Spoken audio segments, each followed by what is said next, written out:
I packed his lunch every morning, not knowing I was feeding a stranger. He said he was working late. That was the first lie I proved. Same face, different name, different life. I didn't cry. I planned. Stay with me. Be. Because the ending isn't what you expect.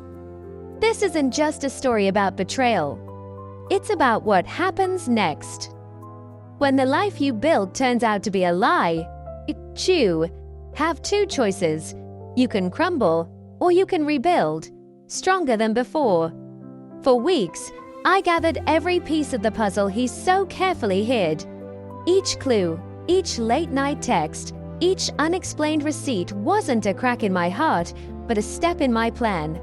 I thought I knew what revenge looked like, but what I discovered was something else entirely. Like something bigger than both of us. Few think you know how this story ends. I promise you, you don't. Subscribe and follow along to see how it all unfolds. Before I tell you my story, I want to ask, where are you right now? What does your world look like as you read this? As I share the unraveling of my life, I want you to consider, what would you have done in my place? This is a story about trust and what happens when the person you trust most becomes a stranger.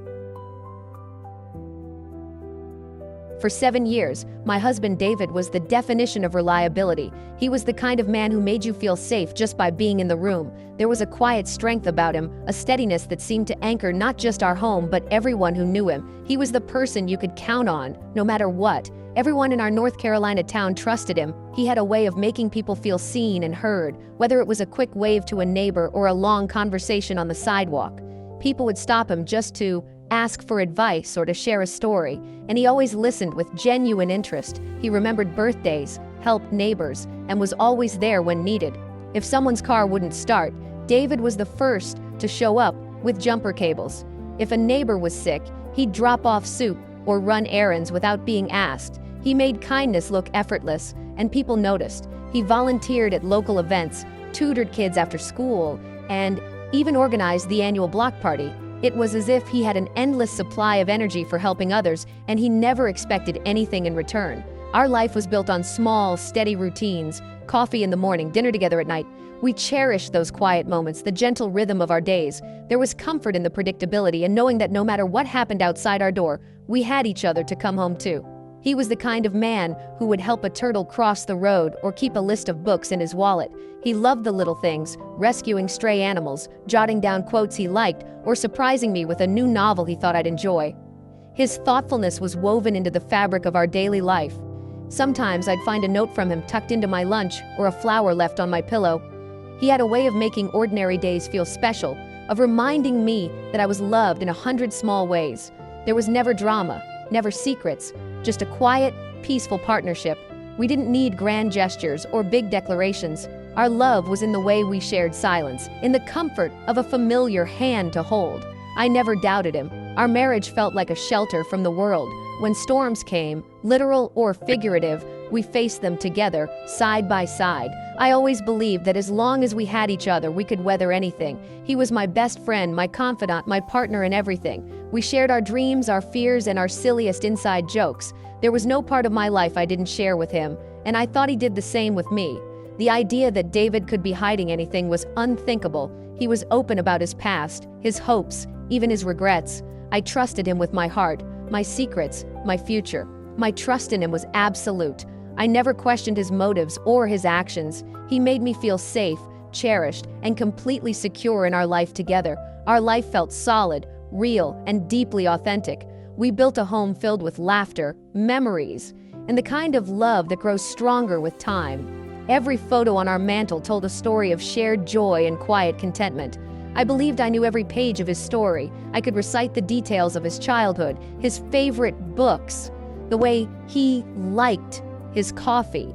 I thought there was nothing left to discover, no hidden corners in the man I loved. The possibility of deception was as unlikely as the sun rising in the west. It simply didn't fit with the man I knew, the life we'd built, or the trust we shared. He was the center of my world. Everything I believed about love, trust, and partnership was built around him. I never imagined that anything could shake the foundation we'd so carefully created.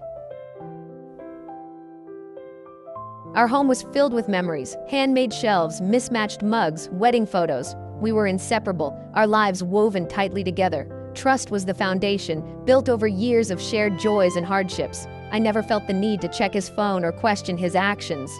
Our plans for the future felt certain, our partnership unbreakable. The idea of him living a secret life was unimaginable.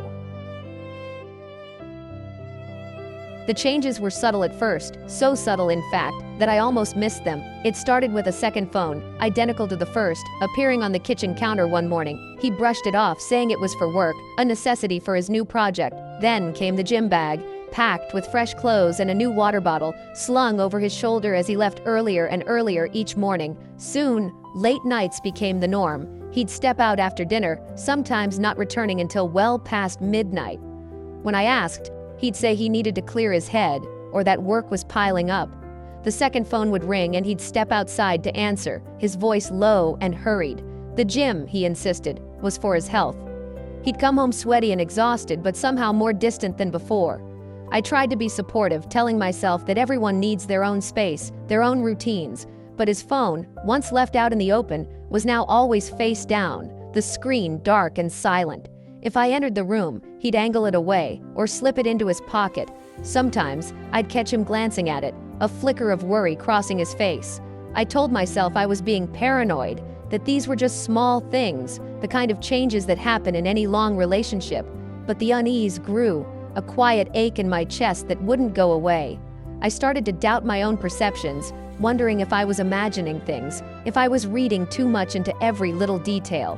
I'd look at myself in the mirror, searching for signs of jealousy or insecurity, trying to convince myself I was overthinking. It was easier to believe I was the problem, that I was just being difficult or needy, than to question him or the story he was telling me. I started to pull away, avoiding eye contact, keeping my questions to myself. I didn't want to seem suspicious or controlling. I refused to connect the dots, even as the evidence piled up around me. I clung to the life we had, to the memories and the routines that once felt so safe. Denial was easier than facing the truth, but the cracks in our foundation were growing, spreading quietly beneath the surface. I could feel something was deeply wrong, a shift I couldn't ignore no matter how hard I tried. I sat alone in the quiet, the weight of uncertainty pressing down on me. I wanted to believe it was all in my head, but deep down, I knew the truth was waiting, just out of reach. I couldn't admit it. Not yet. But the foundation of our life together was beginning to crumble, and I was powerless to stop it. When I finally asked about the changes, David's answers were calm and reassuring. Work was stressful, he said. A merger, late calls, the gym to clear his head. Every explanation made sense, each one designed to soothe my doubts. I wanted to believe him, desperately. To doubt him felt like betraying our entire history. So I chose to believe, apologized for worrying, and tried to move on. He hugged me, told me we were a team. I left the conversation feeling both reassured and ashamed. My intuition was silenced by his plausible lies, but a small, persistent doubt remained. I tried to bury my doubts, focusing on the good, coffee in the morning, hand-holding, I love you, at night. I stopped asking questions, tried to be the supportive wife, but denial is exhausting. I began to feel like I was losing my mind, caught between trust and suspicion. Every guarded text, every secretive call made my stomach clench. I scolded myself for being ridiculous, tried to let it go. But the distance between us grew, and I was trapped between a comforting lie and a terrifying truth. I was living in limbo, afraid to look too closely, but even more afraid of what I might miss. If you were in my place, would you dig for the truth or protect your peace? Is it better to live with doubt or risk shattering your world? I chose peace for a long time, believing in the man I loved. To investigate felt like betrayal, but peace built on denial is fragile. Eventually, the effort to maintain it becomes unbearable. You realize you can't live in uncertainty forever. You have to know. Everything changed one Tuesday night. David was asleep. I was wide awake. His phone, usually face down, lit up with a notification from an unfamiliar app, a message from someone named Sarah. In that instant, every rationalization crumbled. This wasn't about work or stress. This was a secret with a name. The glow from that screen revealed a truth I could no longer ignore. I lay there, frozen, realizing the man beside me was suddenly a stranger. The urge to look at his phone was overwhelming. I knew that if I did, my life would never be the same. My hand trembled as I reached for his phone, the soft glow of dawn barely illuminating the room. I moved slowly, careful not to disturb the steady rise and fall of his chest beside me. The silence was thick, broken only by the faint hum of the city outside our window. I hesitated, my fingers hovering over the device, heart pounding so loudly I was sure he could hear it. But curiosity, or maybe dread, pushed me forward. I needed to know what he was hiding, even if it meant shattering the fragile peace of our morning. I entered his passcode, our anniversary, a date etched into my memory, a number that once felt sacred. The irony of using something so intimate to unlock his secrets was not lost on me. My thumb hesitated over the numbers, but muscle memory took over, and the phone unlocked with a soft click. The irony stung as the screen unlocked, bathing my face in cold, artificial light. I felt exposed, as if the phone itself was judging me for prying. But I pressed on, driven by a gnawing suspicion that had grown too loud to ignore. I scrolled through his apps, searching for anything out of place. The camera icon caught my eye, tucked away in a folder I'd never noticed before. I tapped it, and there it was. Instagram. He'd hidden it, as if hoping I'd never find it. He'd always claimed he hated social media, dismissing it as a waste of time. He'd roll his eyes at my posts, scoff at influencers, and insist he had no interest in sharing his life online. I believed him, I trusted him, or maybe I just wanted to. But there it was, his face, unmistakable, staring back at me from the profile picture. Only the name was different. Daniel. Not the name I'd whispered in the dark, not the name on our wedding certificate. My stomach twisted as I tried to make sense of it. I scrolled through his feed, each photo a punch to the gut. There he was, laughing in places I'd never been, surrounded by people I didn't recognize.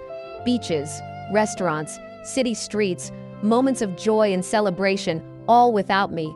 It was as if he'd lived an entire life in the shadows, just out of my reach. Then I saw her, Sarah. Her name was tagged in the photos, her arm draped casually around his waist. They looked happy, comfortable, as if they'd known each other for years. Their smiles were effortless, their closeness undeniable. My breath caught in my throat. The caption beneath the photo read, "7 amazing years with my beautiful wife." The words blurred as tears welled in my eyes. 7 years, the same length as our marriage, the same promises, the same milestones, but with someone else. The post was recent, just weeks old. He'd celebrated an anniversary with her while lying to me, weaving 2 lives together with practiced ease. I felt the ground shift beneath me, reality warping with every new detail. 7 years. I glanced at our wedding photo on the shelf, the smiles, frozen in time. Had it all been a lie, or was I just one half of a story I never agreed to be part of? It wasn't just an affair. It was another life, meticulously constructed and hidden from me. Every detail, every memory, every promise, duplicated and divided between 2 worlds, a parallel existence, a different name, a different wife. I tried to piece together the timeline, searching for clues I'd missed, moments that suddenly made sense in this new, devastating context. The man sleeping beside me was not one man, he was 2, each with his own secrets, his own lies, his own carefully curated reality. I watched him sleep, wondering which version of himself he dreamed about. I was living with two husbands, 2 lives, and suddenly, I didn't know which one was real. The room felt colder, emptier, as if the truth had sucked all the warmth from the air, and I realized with horror that I was not the only one who called him husband. My world had split in 2, and I was left holding the pieces, unsure if I'd ever be whole again. It all started with a laptop left open, a simple oversight, the kind that happens when you trust the world you live in and the people you love. But sometimes, the smallest cracks let in the most blinding light. Mark was always careful, closing tabs, logging out, clearing his history. He was meticulous, almost to a fault, as if he had something to hide, though I never let myself believe that. But that Tuesday, he was in a rush for a flight and left his screen glowing. The house was silent, the only sound the hum of the laptop, beckoning me closer. On it, a social media page for David from Denver. The name was unfamiliar, but the face was not. The profile picture was Mark, but not quite. The smile, the mountain backdrop, the unfamiliar blue shirt. It was him, but it was also someone else, someone I'd never met. The name David felt like a splinter under my skin. It was foreign, sharp, and impossible to ignore. I tried to rationalize, a joke, a game, something harmless, maybe a forgotten account, a silly alias from years ago. But my hands shook as I scrolled. My breath caught in my throat, and a cold dread crept up my spine. There were hundreds of posts, stretching back years. David was an architect, with a life that seemed as real as my own. He loved hiking, craft beer, sunsets over the Rockies. He had friends, inside jokes, a whole network. There were photos of parties, weekend getaways, and laughter I'd never heard. And then there was Chloe, her comments on every post, intimate and loving. She wrote as if she knew every corner of his heart. She believed she was in a committed relationship. Their exchanges were filled with warmth, with memories I'd never shared. My heart didn't break. It just stopped. The world seemed to tilt, and I felt myself slipping out of the life I thought I knew. This wasn't a fling. It was a second life, meticulously built. Every detail was crafted, every memory curated for someone else. He hadn't just cheated. He'd created another man, another world, a parallel existence, running alongside mine, but never touching. As I scrolled, I realized, in David's world, I didn't exist. There was no trace of me, no hint of our life together, no mention of a wife, no shared anniversaries, no photos from Ohio. A past, or Ohio. I was invisible. It was as if I'd been erased from the story of his life. The details were too elaborate to be a mistake. This was intentional, a web spun with care and deception. He'd constructed a reality where I was erased. Every post, every comment, every friend request was a brick in a wall that kept me out. I stared at the screen, numb, as the truth settled in. The silence in the room grew heavier, pressing down on me. The man I loved was a stranger. The life we'd built together was suddenly full of shadows and questions. And I was a ghost in his story. In that moment, I realized I was more alone than I'd ever been. In David's world, I was nothing. Not a wife, not a memory, not even an ex. It was as if I'd been erased, not just from his life, but from the very story we'd written together. The walls of our home felt unfamiliar, the air heavy with secrets I hadn't known existed. I wandered from room to room, searching for proof that I had ever mattered. But every photo, every keepsake, seemed to belong to someone else. I spent hours that night searching for any trace of myself. There was nothing. According to his timeline, he'd lived in Colorado for 5 years, while sharing a bed with me in Ohio. Chloe was everywhere, tagged in photos, celebrated in captions, her smile shining from every screen. She was the star of his story, the one he showed the world. He called her his North Star, the light that guided him home. Their anniversary was just last month. 2 years. 2 years of a life I never knew he was living. 2 years ago, Mark and I were in Maine for our 10th anniversary. We walked the rocky coastline, laughed over lobster rolls, and promised each other forever. I thought we were building memories, but now I see I was alone even then. Now I knew why he was always on his phone, why he seemed so distant. He'd stolen our dog, our recipes, our memories, and given them to her. The life I thought was ours had become a script for someone else's happiness. Every object in our house felt tainted, as if it belonged to strangers. I was living in a stage set, the lead actor performing in a different play, my lines forgotten, my presence invisible. He'd call from Chicago sounding loving, his voice warm and familiar. But I knew now that every word was a lie, a performance for my benefit while his real life played out somewhere else. While David told Chloe he missed her, I was the secret. I was the affair. The silence in our house grew louder than any scream, echoing through empty rooms and hollow promises. I was haunting my own life, a ghost drifting through memories that no longer belonged to me. And I didn't know how to make myself real again, or if I ever could. My first instinct was to confront him, to scream, to demand answers. But I realized my emotions were a liability.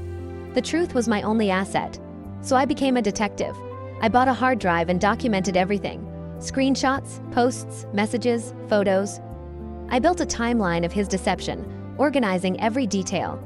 It was like curating a museum of my marriage's death. The evidence was irrefutable. Parallel lives, parallel lies. After a week, my file was thick with proof. I didn't call friends or family. I called a lawyer. She listened, nodded, and said, "Good, you've done the hard part. Now, let's make a plan." I felt a strange calm. I wanted a clean, undeniable exit, not a dramatic confrontation. My grief became strategy. I was done being a victim. I was building my escape. Every screenshot was a step toward freedom. I was ready to reclaim my life. The truth was my weapon, and I was finally in control.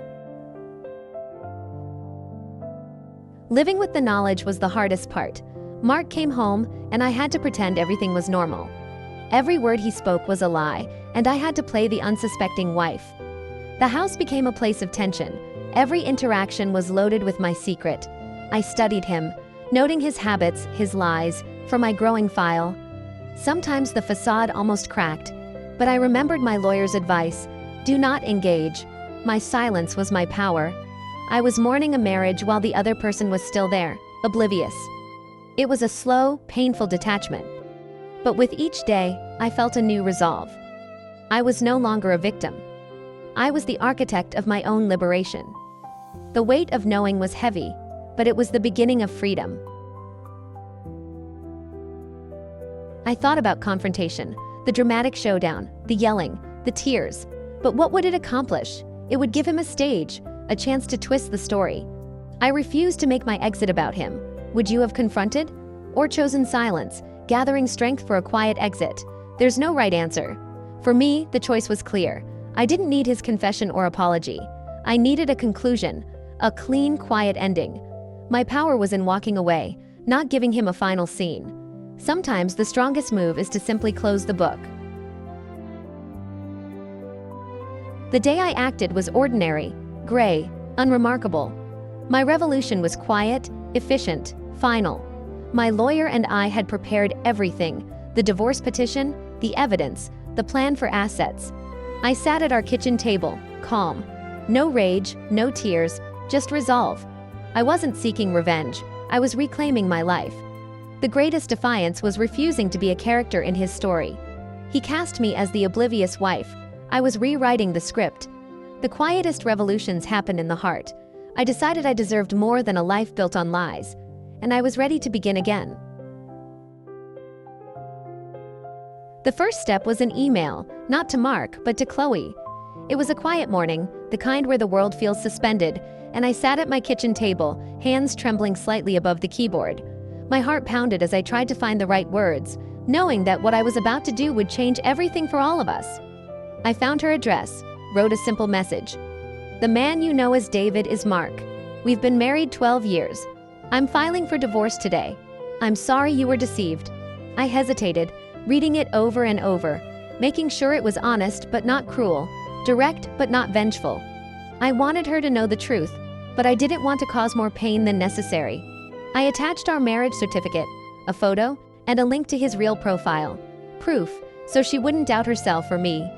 I wanted her to have clarity, not confusion. I hit send and felt a strange release. It was as if a weight I'd carried for months had finally shifted, even if only a little. She deserved the truth, delivered without drama. I owed her that much, and I owed it to myself to be honest, even if it was painful. The second step, a call to my lawyer. "It's done," I said, my voice steadier than I expected. She filed the petition, her tone gentle but efficient, guiding me through the next steps. Mark would be served at his office.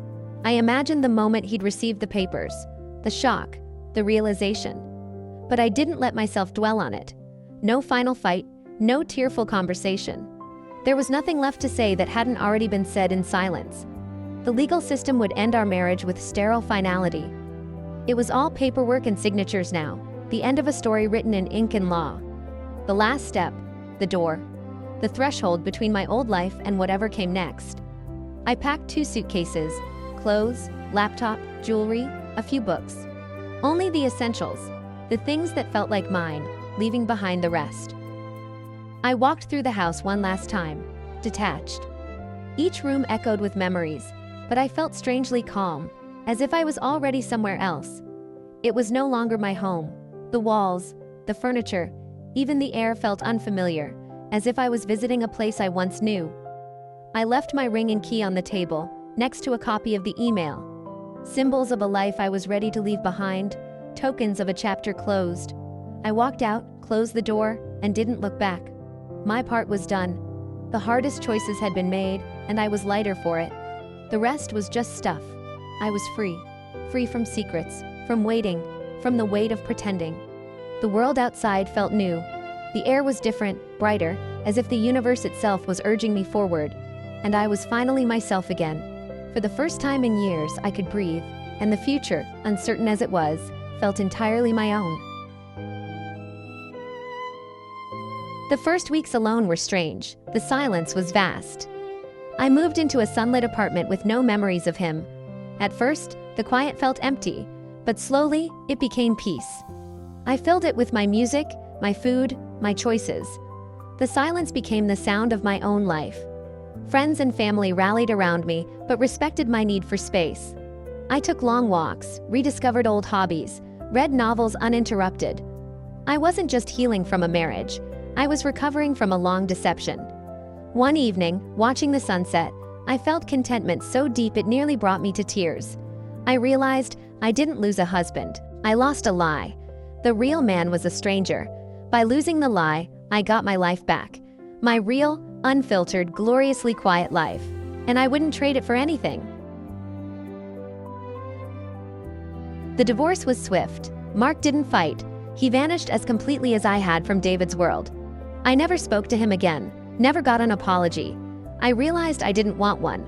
My story is one of quiet justice, not revenge, but peace. I chose to honor myself, not his chaos. The best revenge is a life well lived on your own terms. What path would you have chosen? Confrontation or a quiet exit? The most important thing is to choose the path that leads you back to yourself. Even in our loneliest moments, we are not alone. We are all just trying to find our way forward.